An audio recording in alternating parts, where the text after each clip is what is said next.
Peace and great health. This is Count Nova L. Dallas L. Bailey Bay. This is the Moorvue podcast representing the Moorish Society for Moorish of America, where we give you a Moorvue perspective on everything. We're going to be doing another reaction video to 8 at the Table. Now, let's see. Of course, we're not going to cover the whole thing. It's 53 minutes long. This episode is called, What Does Toxic Love and Behavior Mean? Let's get it. So there's a story I want to share with you guys. I was online, I was looking up, and I saw this story, article, whatever have you. It's a lady that had like 8 relationships, and after all her 8 relationships, they all failed. So they all went to get married. They proposed to other women, but she never got proposed to. She never got married. And she started thinking to herself, like, am I the problem? Think about it, like you had relationship after relationship, you thought you was in love, and you thought you were making down the aisle, and you only made the supermarket aisle. So, and with that being said, Jordy, is it like she's too toxic for love? Like when you hear the story, what do you think? I don't think anyone is necessarily too toxic for love, but I do. That's a cap. I don't mean no offense when I say that, but some people are too toxic for love because they just they're wounded. They haven't gotten over. It could be a childhood issue. It could be a teenage issue. It could be falling for the wrong person issue, and that person they was naive going through straight naivete, and they went through a lot. They had to do a lot of self-reflection and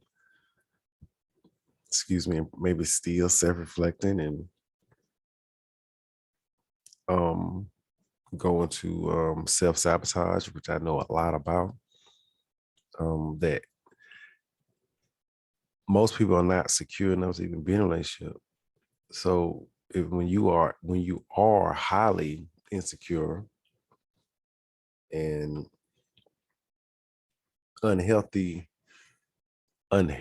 emotionally, regardless if you are emotionally available or not, it really won't make a bit of damn difference, because you are going to destroy that shit. Toxic. I hate the word toxic because it doesn't explain anything. It just covers it up as poison. I believe that love now isn't always positive, especially with relationships like between 2 unhealed people, like their unhealed traumas. And not for nothing, just because people are getting married does not mean that's a successful relationship. Just saying that right there, that could be a Band-Aid. But she had like 8 failed relationships and they went on to get married. Like, if that happened to you, what are your thoughts? Where's your head at? Well, honestly, I'm a very stay in my lane kind of person. I'm really not too worried about what other people are doing with their lives. But it really would cross my mind what part I played in the whole relationship, and if my negative reactions or maybe tendencies outweighed my positive, But I still feel like it takes 2 to tango.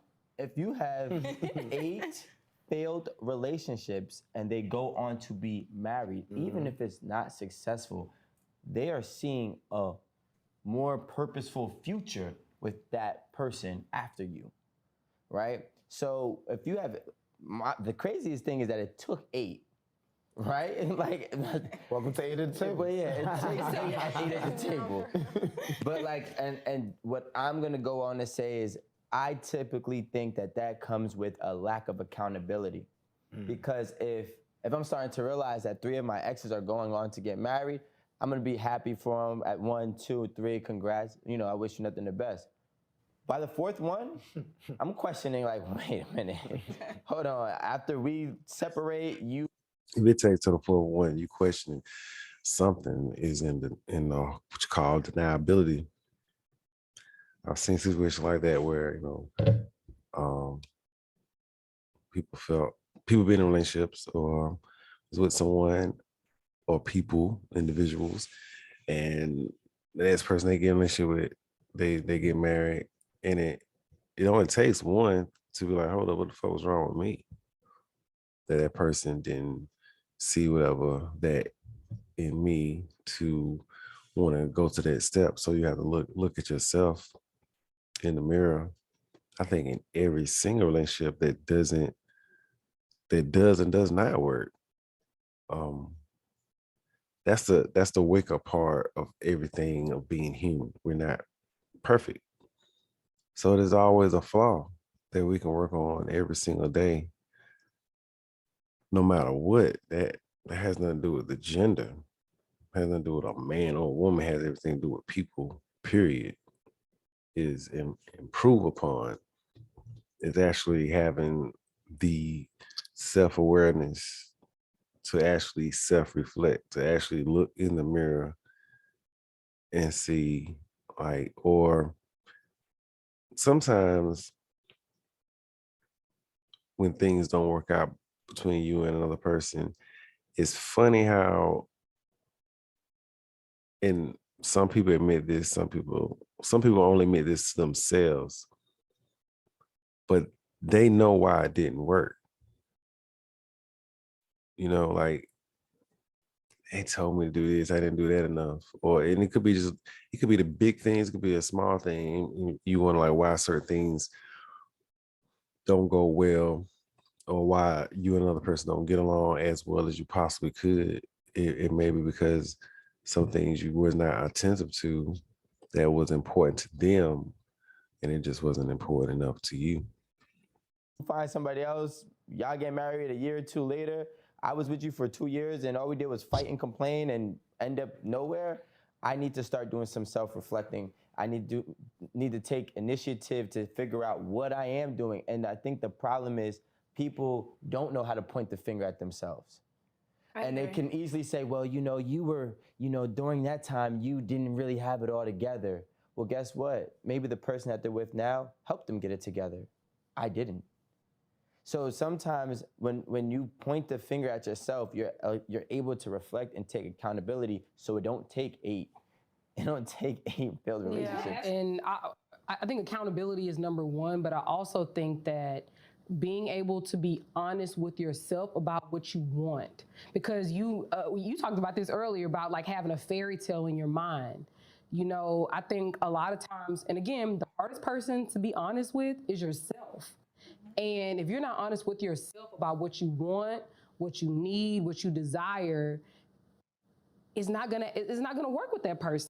The easiest person that you should be honest with is yourself. It should not be the hardest person. Like, how the hell could you be honest with somebody else outside of yourself if you're not first honest with yourself? I understand we do it. But in hindsight, 2020, when you even think about that, that's retarded. That don't really make sense. I actually could be real with someone and not be real with myself. I actually could tell someone something cold to the truth, cut, raw, honesty. But when it comes to me, I'm in high denial. I'm gonna be the complete opposite. I'm gonna be the most honest with myself when I lie to someone else before I lie to myself. I can't live in lies. Like, I can't live in a false narrative, or in a world that it's only good where I'm at. That's not reality. Your life is made up of people. The what's the word I would say? The quality of life, high or low, is based around the people you surround yourself with. If you have a lot of negative energy around you, your quality of life is not going to be high. I don't give a damn what materialistic or physical things you can have, even resources you can have at your disposal. If you don't have the right positivity in people around you, then your quality of life is going to suck majorly. It goes to the decisions that we make and the choices that we make. The decisions that we make and the choices that we make, the people reflect those. The people in your life reflect every decision and every choice that you've ever made. The people in your life, the people that's not in your life.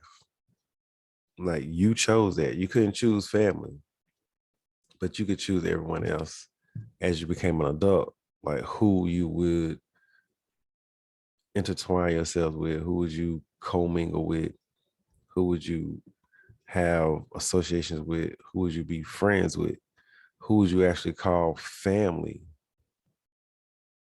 You can extend your family.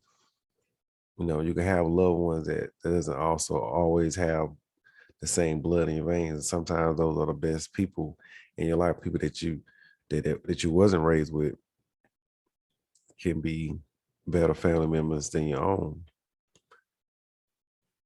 We always have to look in the mirror. We always have to be the most honest with ourselves, because if we don't, I always envision this not being honest with yourself is I'll always envision this.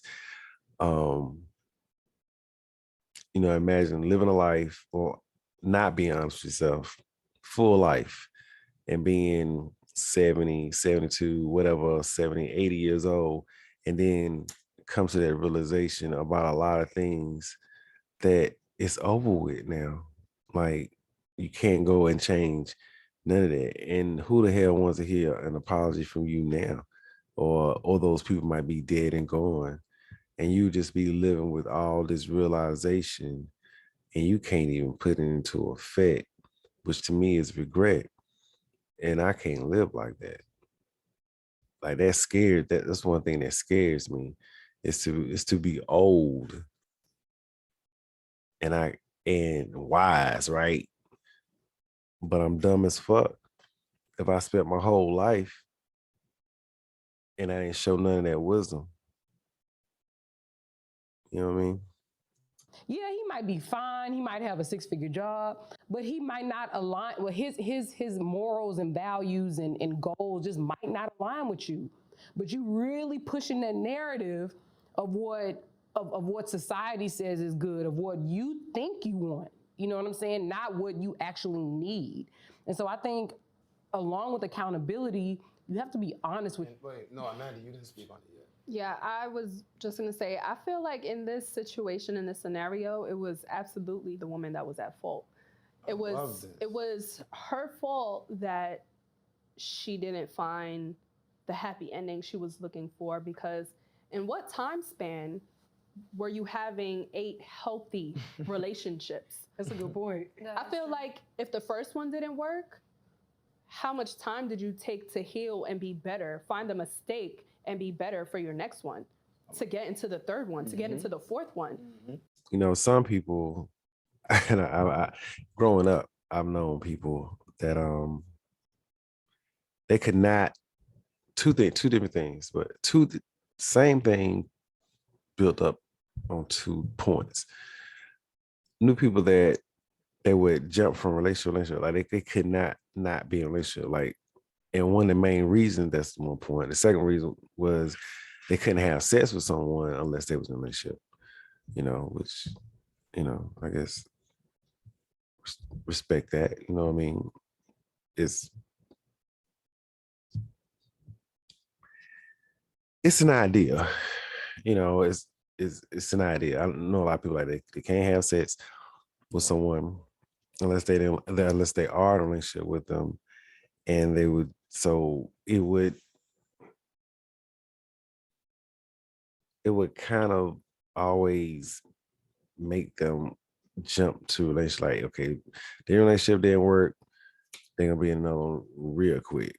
I don't mean they ain't taking no year off. They ain't taking no 6 months off or nothing like that. They might be in no relationship like 2, maybe 1 to 3 months. And that might go 2 years or what like that. Then they get out of that one and they gonna get right back into another one. I mean, back to back, you know, or I've known people that will be in a relationship from what's age 17 to like what 24, 25, get out of relationship, get in a relationship from like 25 to like 30, you know, two people.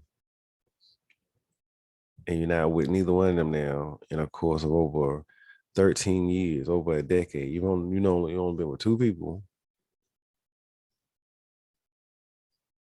You're not married to neither one of them, or you don't know shit.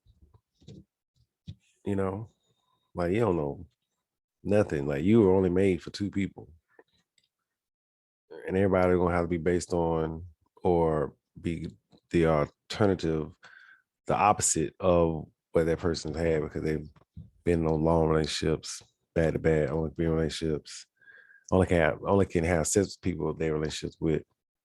You know, people like that, you know, or people that just they can't be alone. They just cannot be alone. That's another one. Where at a roll, 1, 2, 3, 4, 5, whatever, however many, they ain't alone. And so then at that point, you know, from a point of view, not in it, but you viewing it, you just want to see yourself like, is that healthy? Is it healthy to be in multiple relationships back to back for a year or longer with each and every person? No. Sometimes I look at it as the situations I've seen, I always looked at it as like a crutch. Some people are afraid to get in relationships. Some people are afraid to not be in relationships, if that makes any sense. You know? Some people can just be by themselves and be, you know, do their thing. They may date. They may not. You know, they might just, you know, crush a lot, but not really have that type of level of relationship, or they could have friendships, you know, different type of levels of friendship, some platonic, some sexual, different ways. The reason I want to react to that video